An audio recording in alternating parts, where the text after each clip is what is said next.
نبی پاک علیہ السلام فرماتے ہیں بے شک صدقہ کرنے والوں کو صدقہ قبر کی گرمی سے بچاتا ہے، اور بلا شبہ مسلمان قیامت کے دن اپنے صدقے کے سائے میں ہوگا۔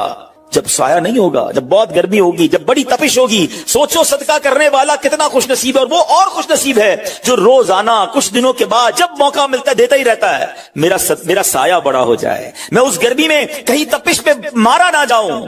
اگر اس نیت سے صدقہ دو کہ مولا کریم قیامت کے دن کی گرمی سے بچا لیجیے، تو انشاءاللہ صدقہ دینے کا لطف بھی اور آئے گا۔ یا الہی گرمی محشر سے جب پڑ کے بدن دامن محبوب کی ٹھنڈی ہوا کا ساتھ ہو، یا الہی جب زبانیں باہر آئے پیاس سے ساقی کوثر شہے جود و عطا کا ساتھ ہو۔ اے میرے بیٹے اسلامی بھائیوں، صدقہ دینے میں بڑی جس کو کہنا خوشی دلی کے ساتھ آگے بڑھ کر ان موقعوں سے فائدہ اٹھانا چاہیے۔ صدقہ عمر میں اضافے کا بھی باعث بنتا ہے۔ جی ہاں، بڑا کمال کا واقعہ ہے۔ حضرت عیسیٰ علیہ السلام کے زمانے میں ایک دھوبی تھا، لوگوں کے کپڑے آپس میں تبدیل کر دیتا تھا، تو لوگوں نے حضرت عیسیٰ علیہ السلام کو اس کے بارے میں بتایا کہ حضور یہ بندہ بڑا گڑبڑ بندہ ہے، سب کے کپڑے ملا دیتا ہے، تو آپ جو ہے اس بندے کے لیے کچھ کیجئے۔ آپ نے اللہ کی بارگاہ میں اس کی ہلاکت کی دعا کر دی۔ وہ بندہ دھوبی اپنے معمول سے گھر سے نکلا، اس کے پاس 3 روٹیاں تھیں۔ ایک سائل آیا تو اس نے ایک روٹی اسے دے دی۔ سائل نے دعا دی، اللہ تعالیٰ تجھ سے آفات سماویہ یعنی آسمانی آفتیں سے تجھے بچا لے۔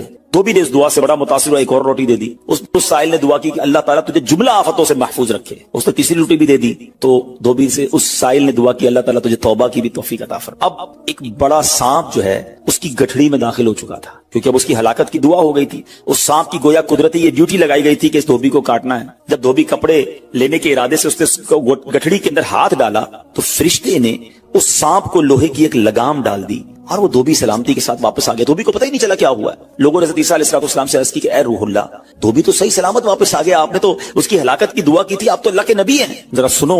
حضرت عیسیٰ علیہ السلام نے اس دھوبی کو بلایا، فرمایا بتاؤ تم نے کون سی بھلائی کی ہے؟ کہتا 3 روٹیاں تھیں، تینوں اللہ کی راہ میں صدقہ کی، اور وہ مجھے فقیر جو تھا وہ ہاتھ اٹھا کر جھولیاں اٹھا کر دعائیں دیتا رہا۔ تو آپ علیہ السلام نے اس سانپ سے پوچھا کہ تم نے اسے قتل کیوں نہیں کیا؟ سانپ نے عرض کی اے اللہ کے نبی، اللہ عز و جل نے آپ کی دعا قبول فرما لی تھی اور مجھے اس کو ہلاک کرنے کے لیے بھیجا تھا۔ جب اس دھوبی نے سائل کو صدقہ دیا تو ایک فرشتے نے آ کر مجھے لوہے کی لگام ڈال دی۔ جب لوگوں نے بات سنی، دھوبی نے یہ بات سنی، اسے بڑا تعجب ہوا کہ اتنا گناہگار، میں لوگوں کو اتنی تکلیف پہنچانے والا، صرف ایک نیکی کی اور مجھے آفت سے بچا لیا گیا۔ اس دھوبی نے توبہ کر لی، کیونکہ اس سائل نے توبہ کی بھی دعا کی تھی۔ تو پتہ یہ چلا آفتوں سے بچنا چاہتے ہیں، مصیبتوں سے بچنا چاہتے ہیں۔ آج کل تو کرونا وائرس کا زمانہ ہے، بلاؤں کا زمانہ ہے، ارے اس میں تو زیادہ صدقہ دینا چاہیے، اپنے نام کا بھی، بچوں کے نام کا بھی، فیملی کے ہر فرد کے نام پر صدقہ نکالتے رہیں کہ یا اللہ صدقے کی برکت سے ان بلاؤں ان وباؤں سے بچانا۔ ارے وباؤں سے بلاؤں سے آنے والی مصیبتوں سے صدقہ کیسے بچاتا ہے کہ سنیے، ایک شخص سیدنا ابو ہریرہ رضی اللہ تعالیٰ عنہ کی بارگاہ میں حاضر ہوا، کہنے لگا حضور میرا بیٹا سمندری سفر پر گیا ہے، آپ اس کے لیے دعا فرمائیں۔ آپ رضی اللہ تعالیٰ عنہ نے فرمایا اس کی طرف سے صدقہ دو، سفر پر جایا کرو نا، صدقہ دے کے جایا کرو، بیٹا یا فیملی کا کوئی فرد سفر پر ہے، صدقہ دو کہ خیر سے واپس آ جائے۔ سیدنا ابو ہریرہ رضی اللہ تعالیٰ عنہ نے فرمایا سمندری سفر پر ہے، اس کے لیے صدقہ دو۔ اس وقت سمندر میں موجیں اٹھ رہی تھیں، یہاں باپ اور حضرت ابو ہریرہ رضی اللہ تعالیٰ عنہ میں گفتگو ہو رہی ہے، عین اسی وقت ادھر سمندر میں موجیں اٹھ رہی تھی، جہاز ڈوبنے کے قریب تھا، ادھر اس کے والد نے اللہ کی راہ میں صدقہ دیا، اور وہاں کہنے والے کو کہتے ہوئے سنا گیا اے سواروں تمہارے لیے سلامتی ہے، بے شک اللہ تعالیٰ نے فدیہ قبول فرما لیا۔ بیٹا سفر سے واپس آیا، اپنے والد کو سارا واقعہ سنایا کہ جہاز موجوں میں تھا، قریب تھا کہ ڈوب جاتا، مگر پھر ایک ندا آئی کہ تمہارے لیے جو صدقہ دیا گیا ہے وہ قبول کر لیا گیا ہے۔ تو اے میرے بیچ اسلامی بھائیوں، میں نے آپ کو احادیث بھی سنائی ہیں، آپ کو واقعات بھی سنا رہا ہوں کہ صدقہ بلاؤں کو ٹالتا ہے، صدقہ بیماریوں کو ٹالتا ہے۔ آپ میں نبی پاک علیہ السلام کی زبانی ایک خوبصورت واقعہ آپ کو سناتا ہوں۔ پیارے آقا علیہ السلام نے ہی یہ واقعہ صحابہ کرام کو سنایا۔ واقعہ کیا ہے؟ میرے آقا فرماتے ایک عورت کے منہ میں لقمہ تھا، کھانا کھا رہی تھی، ہاتھ میں لقمہ اور منہ میں ڈال لیا، اتنے میں دروازے پر ایک سائل آیا۔ وہ عورت کیسی توکل والی، کیسی صدقہ دینے والی، کتنا اللہ کی راہ میں خرچ کرنے والی تھی کہ وہ لقمہ اس نے منہ سے روکا اور سائل کو دے دیا کہ یہ کھا لے، میں بھوکی ٹھیک ہوں، یہ بیچارہ غریب ہے، دے دیا اسے۔ چھوٹی سی بات تھی، ایک لقمہ کیا ہوتا ہے؟ کچھ لوگ ہی کہتے ہیں پیسے ہی تھوڑے ہیں جیب میں، 5 10 15 روپے 50 روپے 100 روپے کے صدقے سے کیا ہوگا، میں تو خود غریب ہوں۔ سنو ایک ہی لقمہ تھا نا، دیگ نہیں تھی بریانی کی،